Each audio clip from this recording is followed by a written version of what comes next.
steady stream, repatriation drafts leave the Western Theater bound for home. The first leg of the journey ends in the transit depot near Nijmegen, Holland. Debussing at the great collecting area, a typical draft of those lucky people have their documents checked and passed. Then, until time to move off, it's a question of just sitting around, dreaming of home, and waiting for the ride.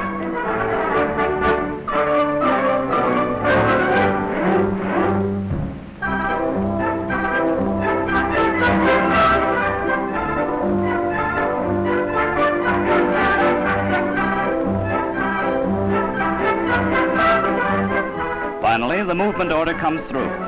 Part of the first detachment loads its equipment aboard a plane. Their high priority allows them to travel to Blighty by air. They will touch down at a repatriation depot in southern England. The remainder of the group entrains for the port of Ostend. They're all set for a pleasant voyage across the English Channel, with their destination also southern England.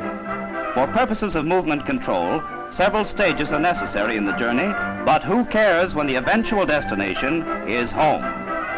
In dear old Blighty, after going through a repatriation depot, the journey is continued northward by train.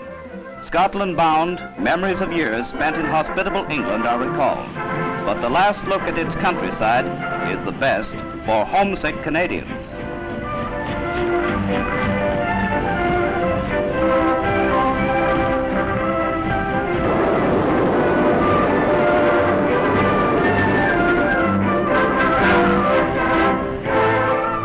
Port of Gourock, Scotland, one of the largest repatriation drafts yet to leave the UK, embarks for home. The giant liner Aquitania is among the ships commissioned to speed Johnny Canuck on his way to the land of the maple. In Halifax Harbor, a spirit of high fiesta with bands and cheers greets the returning warriors. The first step on Canadian soil is a great event after years spent away from the beloved native land. In Halifax, the 1st Canadian Parachute Battalion is on parade. The CO of the 1st Canadian unit to return as a military entity receives the key to the city. Happy indeed are the people of Canada to welcome their stalwart sons who played such a noble part in the design of victory.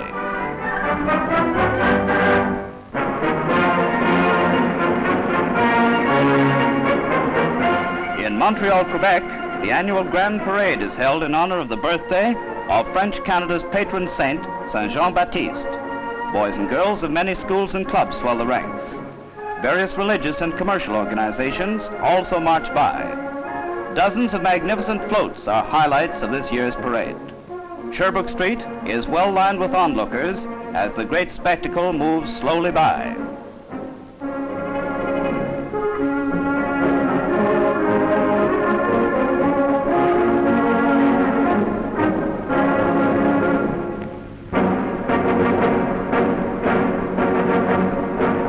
Mayor Houde and other Montreal officials join in the festivities.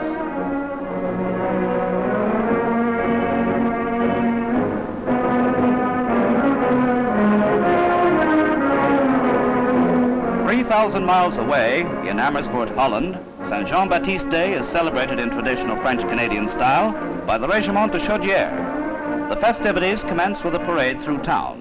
The many floats are made by various companies of the Chaudières. Prizes are given for the best float, so plenty of ingenuity has gone into their construction.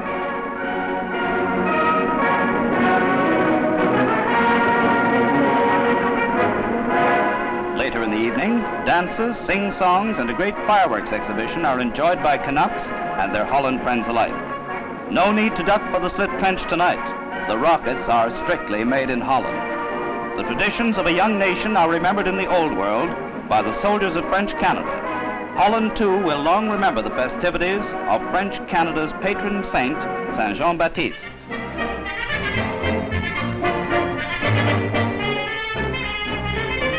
It's tee-off time in the 1945 Canadian Open Golf Championships.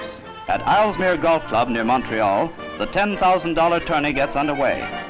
On the first fairway, Byron Nelson plays an approach shot. He is followed by another noted entrant, Jug McSpaden. Record crowds of 25,000 spectators watch the play during the 4 days. They witness the game at its best, as well as shots painfully reminiscent of their own brand of golf. Bob Burns of Weston displays good form, and Ed Turgell of Detroit leads the amateurs, but Nelson's drives receive the fans' closest attention. On the 9th green, Islesmere's Stanley Horn comes through with a real grandstander, the envy of pros and duffers alike. Despite a near miss on his final putt, Byron Nelson sets the Canadian record for tournament play with a 72-hole score of 268. Jug McSpaden takes second prize with 278. To the winner goes the $2,000 first prize money.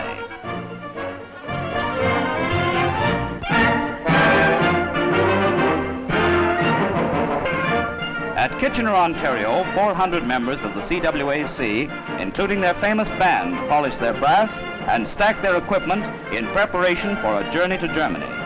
The band is inspected by Colonel Margaret Eaton, CWAC Director General. Composed of 47 musicians, it has twice toured the Dominion. On parade before moving off for overseas, the whole detachment displays all the military precision of a battalion of guards.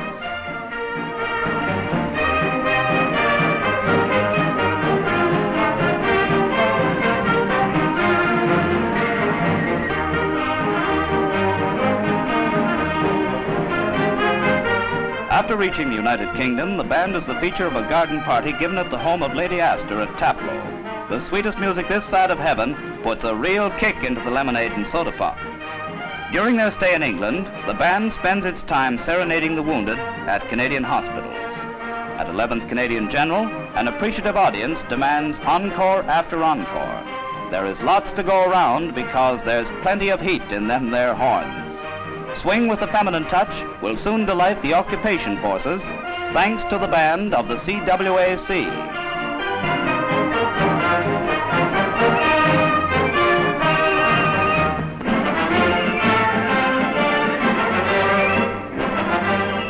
At the Woodbine Racetrack in Toronto, entrants in the oldest Canadian racing fixture are posting. The Lieutenant Governor of Ontario represents the Crown as he presides at the running of the 85th edition of the King's Plate. Modern methods combine with age-old sporting tradition as the cream of Canadian thoroughbreds speed on their way to a coveted trophy. The outstanding event of the Ontario Jockey Club's spring meet sees a great field trying for first place in Canada's Kentucky Derby. Fighting for rail positions are distinguished colors carried by the boys who are in there trying to boot home a winner for their own stable in the big event.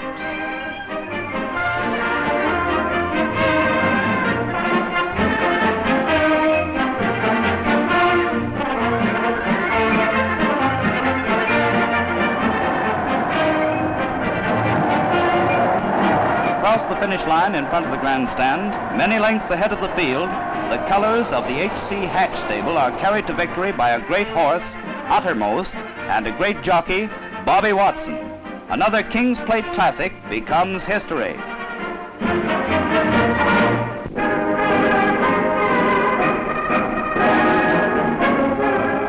Leaving Brunswick, Germany, and traveling along the Berlin Autobahn, the Canadian sector of the Allied Occupational Force nears its objective. Positions originally occupied by troops of the USSR are taken over. Allied agreement allots them to the Western powers. Representatives of the 1st Canadian Army carry D-Day battle honors and those of the Italian campaign into a capital overwhelmed by Allied might.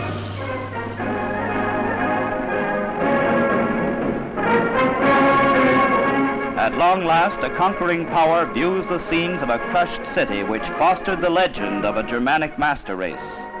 From the four corners of the earth, the empire rose to fight against the tyranny. Now with their allies, Canadian occupational troops view the shambles of the capital which once aspired to world supremacy.